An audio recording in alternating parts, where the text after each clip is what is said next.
Let's talk about some wide receiver advanced metrics from the 2024 season and what it may mean for some of the guys that either led the tables or maybe had some struggles in 2024, what it means for them entering the 2025 season. My name is Colm Kelly. I'm joined by Kevin Szafraniec. We're going to talk through that on today's episode. Kevin has given me a list of some of the names. He did 4 articles looking at some different advanced metrics up on the site. We're going to look at routes and targets, intended air yards, yards after the catch and evasion, and then we're going to go into one that may be tough listening for some of the Green Bay Packers fans out there like myself: catchable targets, drops, first downs, and touchdowns. But Kevin has given me some names, and I'm going to spring it on him that we're going to maybe change up the order to see what we think of some of the names as we kick things off. But Kevin, I'm excited to dive into this, to talk about the 4 pieces that you have up on the website. They will be linked in today's show notes for people who want to head back and check them out. They're up there probably two to 3 weeks at this point, but lots of great information in there. Anything as we get ready to go through them, any kind of setting of the table that you want to do in terms of what you looked into to dive into each of these, some of the tools on the site or anything like that? Yeah, so this was pretty much a follow-up piece.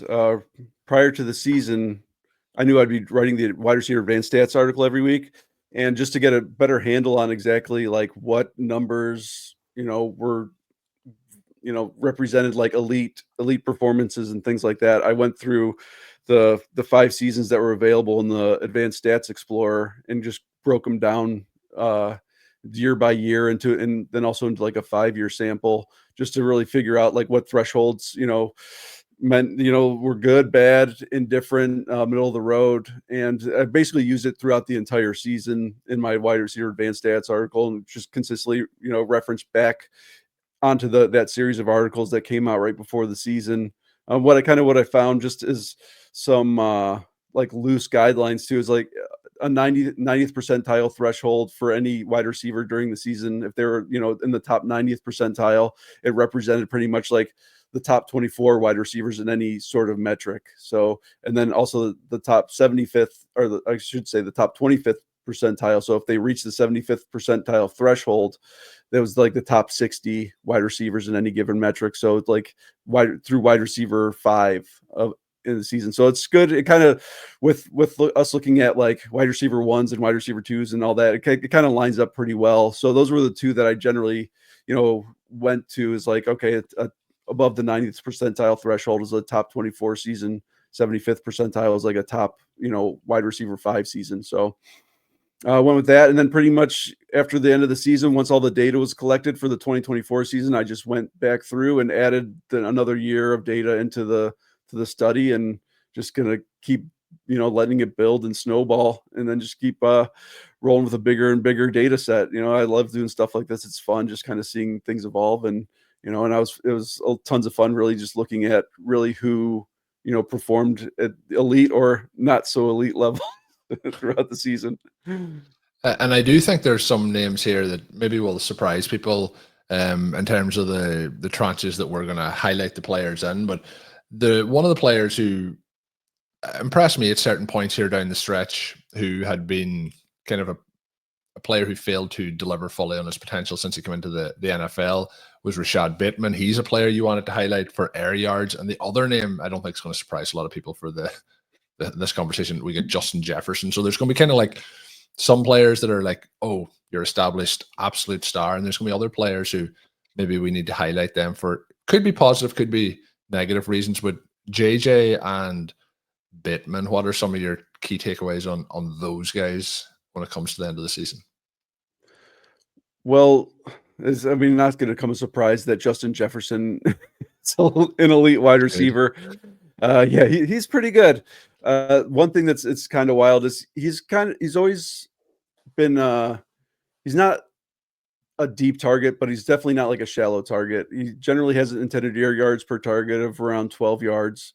But one thing that has been like really interesting is over the past 4 years, he's either led the league or tied the league in converted air yards per game, which is pretty wild, because obviously you have the volume aspect of it, and then also the depth of target aspect to it. But yeah, literally the only season that he has not led the league in converted air yards per game was his rookie season when he finished fourth, I do believe. So really, I mean, or he finished sixth in his rookie year. So, I mean, he's just consistently, getting targeted down the field, and he brings them in. So yeah, surprised to no one. Justin Jefferson is good, but I just think that really how good he is at bringing those downfield targets should be highlighted, and that he's literally led the league the last 4 years. 4 out of the 5 years that he's been in the NFL is pretty wild. So, yeah, Justin Jefferson's good. Justin Jefferson, very, very good at football. And then the other player that I mentioned there, Bateman, who I think in the context of the Ravens offense, I thought down the stretch we did see some flashes from. We seen him get some more end zone targets. Anything to look in with him as we head into the 2025 season? Yeah, so I had him under intended air yards because he's a deep target, but I mean, he popped in a lot of the metrics. In every article, I think he was at least mentioned once. The format of the articles, I did top 10. Sometimes I set like target or route thresholds or things like that, but I'm pretty sure Bateman was in every article at least once. And really, throughout the whole entire season, I go back to some of the best ball drafts that you and I did in the off season, and we were, debating between Bateman and Devontae Walker. And I remember you specifically mentioning that you did a bunch of drafts with Tom Strachan, who was a Ravens fan, Yeah. and he was hyping up Bateman. And my lean was towards pretty much. I think we took more Devontae's Walker than we should have. I think I think we took all Walker. And every time that he, because I had gotten to the point where I was just kind of like, all right, Bateman's shown us who he is. And this year, I mean, he showed us a completely different profile. So really, I mean, he popped in obviously touchdowns. He had a lot of touchdowns. He was an efficient deep threat. And he was somebody that I had to kind of in the weekly articles for the wide receiver advanced stats. He was somebody who I kind of had to make sure that I wasn't mentioning too often, because a lot of the times he just consistently just popped in a lot of the metrics. So I had to make sure that I was going back consistently and like looking to see like how long it had been since I had mentioned Rashod Bateman in an article. So I wasn't, just continuing to mention him over and over. So yeah. So he's somebody that, obviously excited as like I said, an efficient deep threat. And a lot of that came through touchdown scoring, which isn't always the stickiest stat, but I'm excited. He's somebody that I always wanted to like, but he was one of those guys that just kind of gave up on heading just before he broke out. So, yeah, he just popped in a lot of efficiency metrics at an 8 out of about 15. He did well in evasion, yards after the catch. So, I think it's wheels up. I wish I would have heeded Tom's advice. Hopefully you guys got a decent amount of exposure to him in the drafts that you guys did together. Yeah, it's always tricky to get that balance, but yeah, I think even looking at some of my dynasty portfolios, it's only year one, but there's a lot of Devontae Walker in there, and that didn't really work out this season so far. Anyway, next up is yards after the catch, and you mentioned some players showing up in multiple areas of this. Marvin Mims shows up in terms of a lack of realized opportunities in some other areas, and maybe some of that could potentially be on the QB. That was when it came to the air yards itself. But when it comes to the yards after the catch and evasion, he kind of really excelled in that particular direction. The two players that you wanted to highlight in this area was both him and Greg Dortch. Mims was interesting this year. With the start of the season, nothing was really all that extraordinary, but about halfway through, it almost felt like they decided, we're just going to turn him into Deebo Samuel. And they were trying to get him used in a multitude of different ways.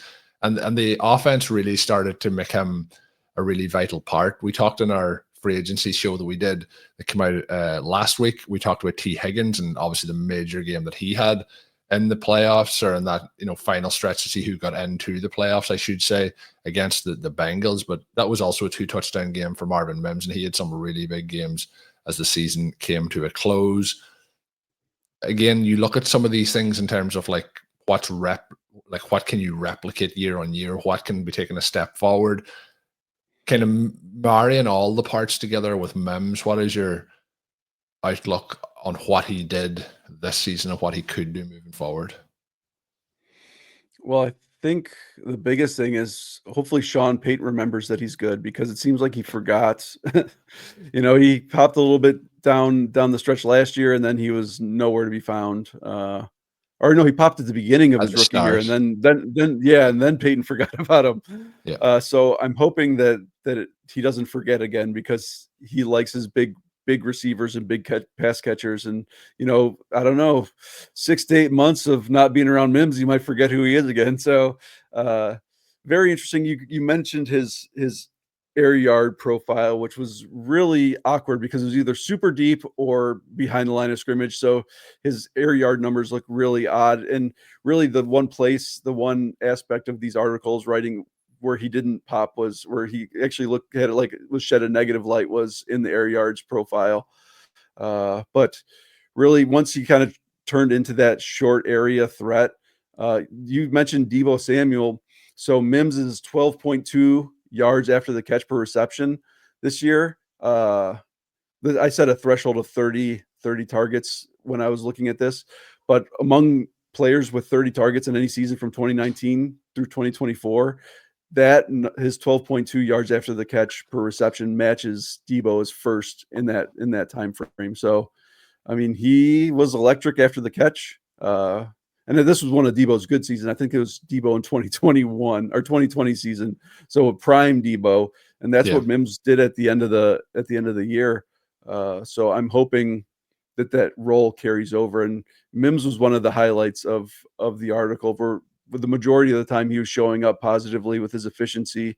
And let's just hope that that volume takes a step forward, going into next season, because Mims has obviously been a guy that we all, at the site have been touting for a while. And really hope that Sean Payton just doesn't forget. I feel like Sean Payton could be really the only reason that might hold Mims back next year. I think one of the reasons that they'll keep moving in this direction is, obviously with Bo Nix, it became a way that almost, you mentioned like behind the line of scrimmage or the deep shots, but those behind the line of scrimmage plays where he almost is, in some situations they had him like as a first read, but he might have been a third read and something, but he's almost like a escape valve, pressure release kind of thing, getting the ball out quick and an easy completion. And it was working so well that I think, trying to build up the quarterback even further moving into year two makes sense to continue to have as many pieces that make the offense flow in as simple a way as possible for him. So I think you could see them paired together. When we're looking at like efficiency and so on, Troy Franklin and Bo Nix, the efficiency was non-existent, which was surprising. We had the narrative last offseason. I'm sure part of it was on my shoulders that, former teammates, it was going to, have that sink straight away. That was not the case. But Marvin Mims, having that second year and becoming a more key piece of the offense, I was very impressed with how it all started to come together down the stretch. So hopefully that is how it played out. I was somebody who was quite harsh on some of the recap shows during the season about the way the Cardinals were, trying to get the ball into Greg Dortch's hands, trying to give him these opportunities, because all as we wanted was Trey McBride to get in the end zone, Kevin. That was all that we needed. It took a long time for it to happen. But Greg Dortch bore the brunt of some of my frustrations during the season. So you want to highlight him? You want to tear him down a bit? Where are we going here with adding Greg Dortch to the show today? Well, since he's a free agent this offseason, so we don't have to we could maybe look for some optimism for maybe his next landing spot, because in this the Yak and Evasion article, I kind of brought down the thresholds to 30 targets. A lot of the times I was going 75th percentile or 90th percentile, but 30 targets was the 50th percentile from the 6-year sample. So that brought in some like lesser known names into this specific article. And Dortch, literally there was six different stats we looked at in this article, and Dortch was in the top 10 in every single one of them. And that's like, so we're looking at yards, before contact, after contact, yards after the catch, evasion, broken tackle percentage, and forced missed tackle percentage. And obviously like a couple of these are like aggregates, obviously, but he was, for such a small guy, like the ones that were really, interesting were the yards after contact and the broken tackle percentage. And he's just, good at all of them. So he's not somebody that I'm ever super excited about, obviously. And I don't think many people are excited about, but maybe he's not like a 5th-year breakout guy, but maybe he's someone that will, some a new environment will be good for both him and Trey McBride. So obviously, like maybe like I might have been a bit too harsh on Greg Dortch as the season was going on. He was doing some stuff with those targets that and there was times where he would like be catching it and taking it a nice chunky yards, but I was like, just give another target there to Trey, please. But that is Greg Dortch. We'll see what free agency brings for him. I think it's time to tear the band-aid off and just go into the drops, catchable targets, first downs and touchdowns. And there's two areas of this that we're going to talk about. We've talked a little bit about the Commanders and how their situation sets up, and we talked in the free agency one, if they were able to get themselves T. Higgins through free agency. But Terry McLaurin shows up in this piece, and the unfortunate part is the Green Bay Packers show up quite a bit as well. And people won't be surprised, if we've listening to the shows throughout the course of the season, the Packers had a lot of issues with drops. Kevin digs into it a little bit more in detail in the article. So, Kevin, tell me how bad the Packers situation is here, and that it's not all Jordan Love's fault. Yeah. So the first metric in the article is catchable target percentage, which is more of like a quarterback metric as opposed to wide receivers, but it's just kind of in our advanced stats tool. So looking at Jordan Love's season last year, he had there's 2 Packers who both had 71 targets and exceeded an 84% catchable target percentage from Love, which is, obviously pretty solid. The 84% represents, above the 75th percentile for catchable target percentage. But and even and Dobbs was above 10, intended air yards per target too, which is really him and McLaurin were the only 2 players in the top 10 of the list in the article who had about like a double-digit ADOT. So it's not like he was just peppering like everybody within 5 yards of the line of scrimmage. It's not like Jaden Reed was just catching all these, he was on target down the field. And even really like it looks like what happened was really Josh Jacobs coming in really kind of put a damper on Love's outlook, because he was, after being the QB5 in FPOE in 2023 and QB6 in EP, he fell to QB19 in EP in 2024, but he still stayed up at QB6 in FPOE. So only dropped 1 spot in total FPOE for the year among quarterbacks, but dropped 13 spots in EP, which obviously it seems like a lot of that's probably just Josh Jacobs coming in and, them focusing on the run. So really, I mean, obviously I was, upset. I like Jordan Love a lot. I thought with all those weapons, he was going to have a good year, and Josh Jacobs just kind of came in and just kind of took over that offense. But really, Jordan Love doesn't seem like he was as bad as maybe most people think. And also, like, he also missed 2 games this year too. So battling through injuries, still really kind of keeping that efficiency up. I don't think he was as bad as many people may paint him. But when we kind of look at his receivers, they didn't really do him any favors, because all of, Dontavian Wicks, who was literally somebody that popped as far as like one of the least efficient wide receivers in the entire league with his opportunities. So all of Wicks, Dobbs, and Jaden Reed all had drops from their catchable targets, a percentage over 10%, which was like, they were like 3 of the top 4, team like worst performers as far as that goes. So really, I think it just paints that like Jordan Love isn't as bad as maybe we think he might be from this one season, of basically him not living up to his ADP expectations, but he was still efficient. He was still good with the opportunities he had. It's just he had a lot less of them. So yeah, there's a lot I think that has to be dissected overall in the Packers season. You mentioned Josh Jacobs, who in the grand scheme of things, credit where credit is due. I thought he had a lot better season than I had anticipated going in. Thought he had a strong year for the Packers after signing in free agency. And as a Packers fan, like, it was hard not to get pretty pumped for those, rushing touchdowns that he was slamming in. But I do think that, if you look at, you mentioned he missed 2 games this year. Jordan Love, he had another game where he went out pretty early that would have still counted as a game played. But he did score basically 100 fantasy points less EP wise, this season than last season. He also, when you look at the PPR scoring, it's pretty much exactly 100 points less from that perspective as well. So in 2 games, that's not really going to factor in. But the way that the offense was run through Jacobs, that took a huge amount away from Love. And whether it's Josh Jacobs performing to the same way next year, whether it's that the team runs in a different direction in terms of how they want to move the offense going forward, maybe they do make a move in free agency, or maybe they do take in some wide receivers throughout the NFL draft. I think we could see it go back to maybe not what it was at the end of the season 2 seasons ago, because I do think that Matt LaFleur wants this team to be pretty balanced always. I think that we'll probably be seeing that we're going to end up getting a substantial discount on Jordan Love this year versus where he'll finish, his ADP versus the projected outcome at the end of the year.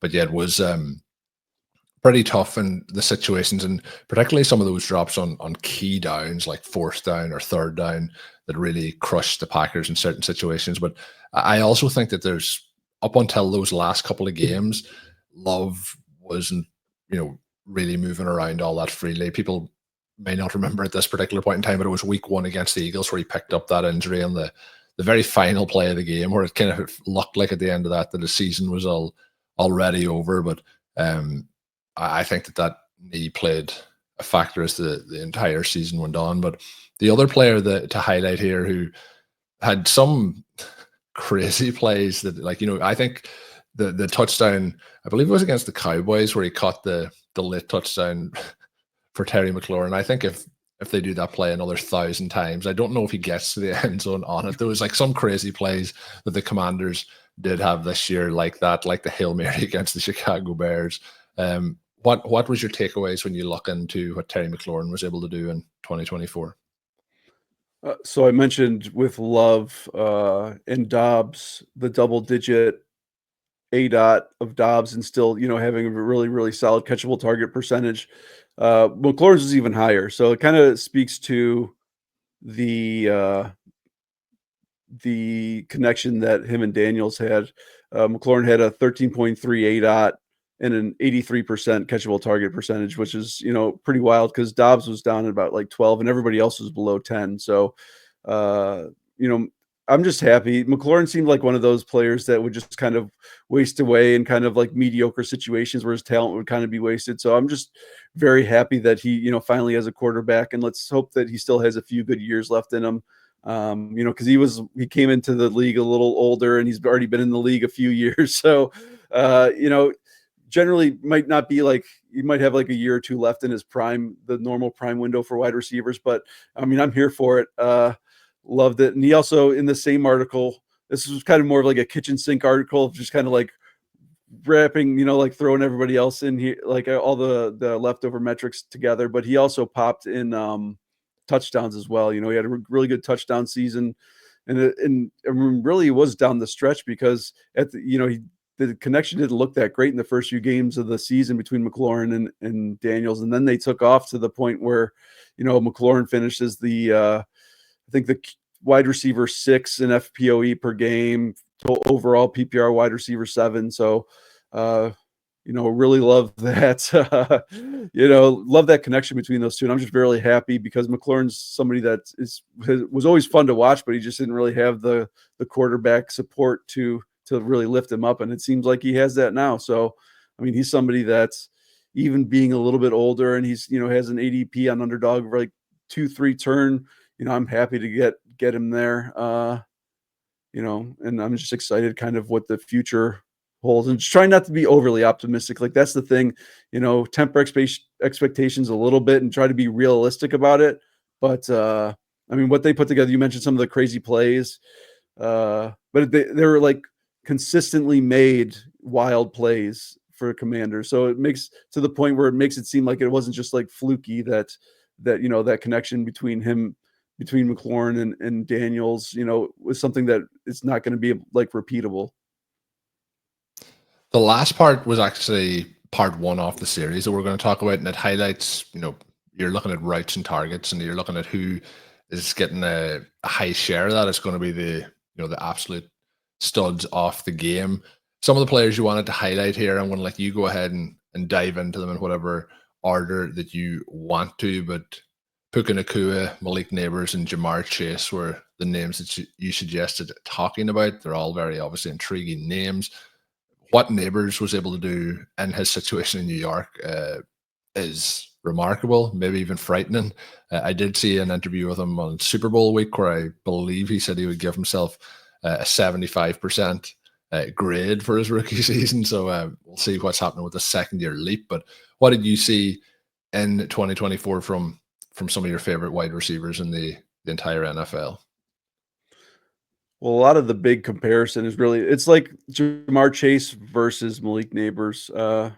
Obviously Chase won the Triple Crown, but he also played in all 17 games. Not to say that Malik Nabers would have surpassed him really in any of, his, maybe Nabers' efficiency wasn't great due to the quarterback situation.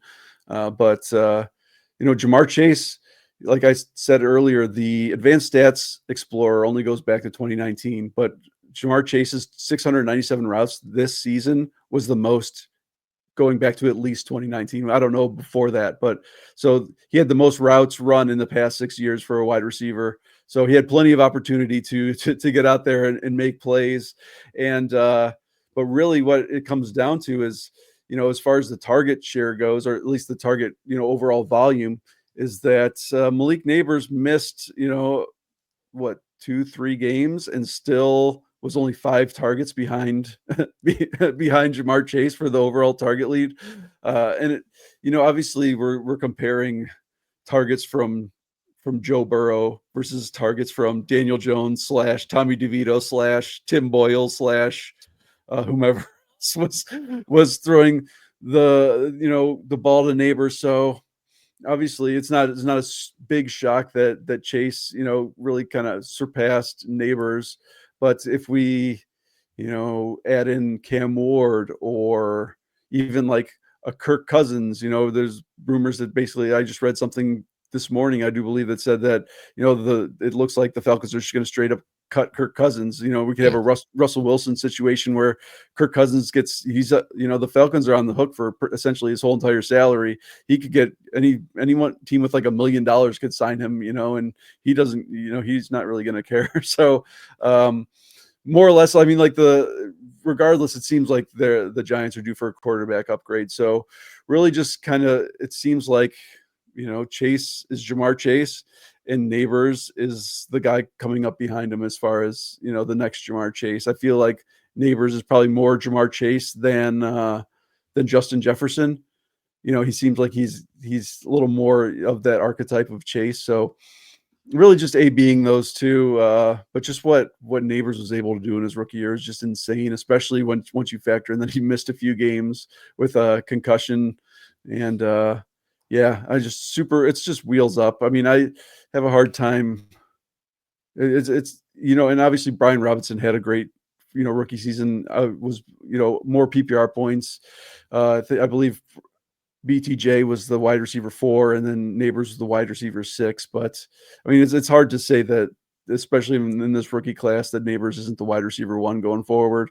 And then even, I mean, he's definitely probably in the top 3, I would say. I don't know if you feel any different about where he might sit in dynasty ranks, but I feel like he should be right up there with Chase and Jefferson in the dynasty ranks. Yeah, and it has to be right up there. And Brian Thomas, super impressed with what he did throughout the course of the season.